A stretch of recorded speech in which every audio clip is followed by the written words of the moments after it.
got to build that story into your communication. Because if you can wear the t-shirt that says, I survived 2008, the t-shirt that says, I survived 2015, right there, that's a big deal. But it also depends on the strategy, because obviously a $10 million fund, just investing in futures will get the leverage through the future, a much larger gross net exposure. If you have 50 million in that strategy, you might be too big for that strategy.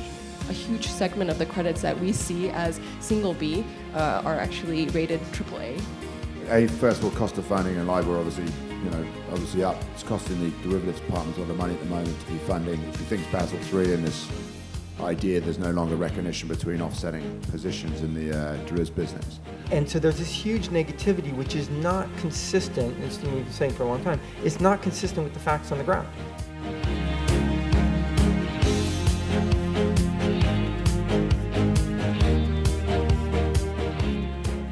The China hedge fund will be a bigger and bigger power force in the region. What we're seeing globally is a concentration of assets into the larger funds. We have seen a move to market neutral, and what I think we should see is more short credit funds. We're in a bit of a twilight zone right now. You have a lot of the US houses just closing up shop and going back, but then at the same time you have all of these new hedge funds coming from China. Differentiate yourself and show that you have a product that can't be replicated by indices or passive management strategies. In Asia, there are more and more equity long-short focused funds, but there are less, credit-related arbitrage, that type of strategy. So we're actually looking for niche players.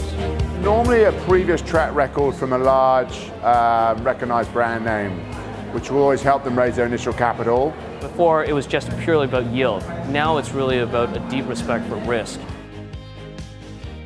Post-elections, definitely a sense of the last hurrah. A lot of volatility going to come in markets. Credit spreads are going to blow out. And so, yeah, a bit bearish.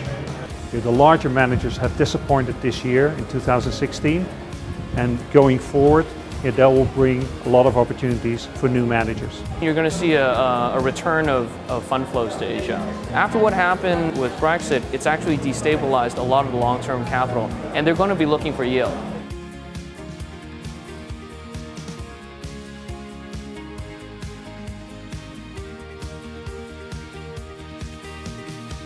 It was a good opportunity to meet some people we wouldn't normally meet in the market and hear some very different views from, I think, what we would necessarily hear on our daily run-of-the-mill course of the market. Really intimate, precise, concise panels.